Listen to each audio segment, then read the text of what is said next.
jopiny. Wadhi kaunti ma Migori kama bende wayudo ni lweny mar kedo gi landruok kute mag ayaki kinde ma Amerka oduoko piny sir mar omenda pod dhi nyime pacho kae kata kobedo ni ng'ikruok nitiere.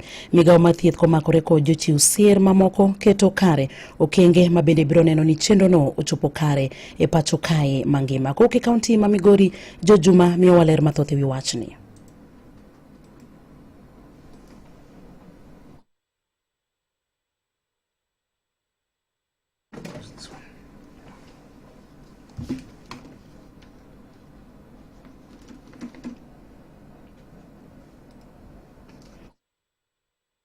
Dad.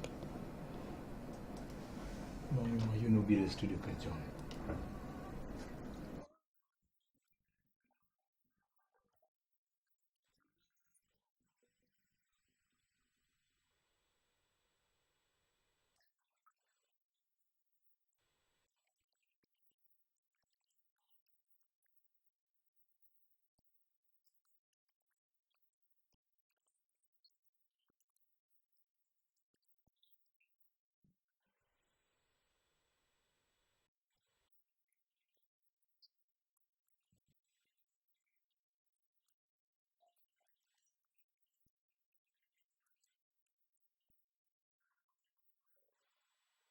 Dok piny mar omenda masiro chenrogo mag gayo landruok mag kutego mag ayaki e pacho kae mando osebedo kawuok e pinjego mag Amerka osekelo kibaji mathoth ni deko thir kata duoko piny ondamo bende koro piny owacho mar Kenya koro osegoyo e kedo kod landruok mag kutego mag ayaki.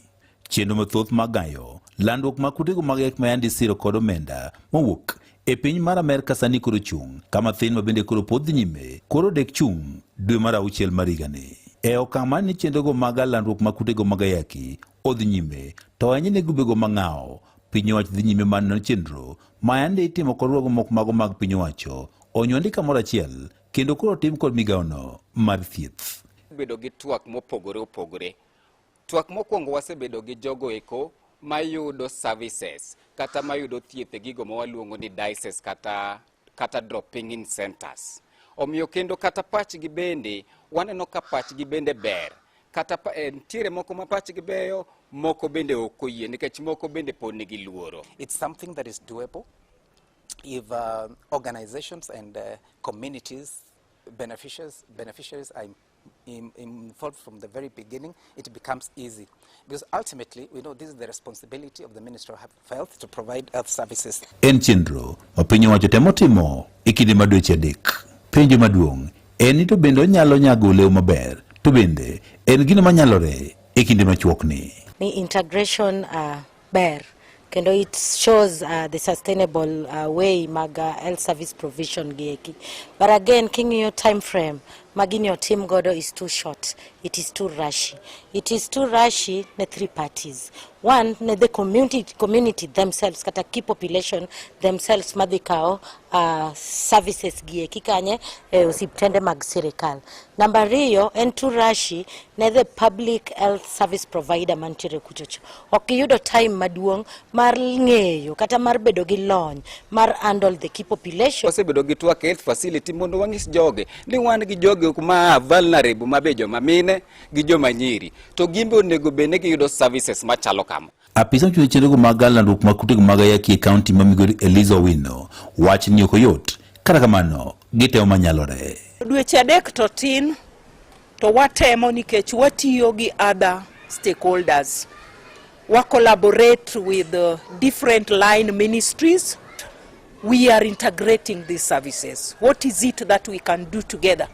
Mondo kik gini jokwa marach. Moko mriruoge makedo kod landruok mag kutego mag ayaki e kind oganda mang'aw ywak ni chenro ni makedo chenrogo duto mag landruok mag kutego mag ayaki e lwet migawono mar thieth gineno ka koro ok dhi makare kendo dek ok onyago lew makare. Director mar riwruogno mar Faraja Women Initiative, riwruogno makedo trogo mag opam e kaunti ma Migori wacho ni jogo mang'aw e gamo kutego mag ayaki pod dhi bedo kod pek e yudorego mag thieth ma bende konyo e landruok mag kutego mag ayaki ka wuok kuom osiptende mag piny owacho. Malong mang'eny okosebet kadhi.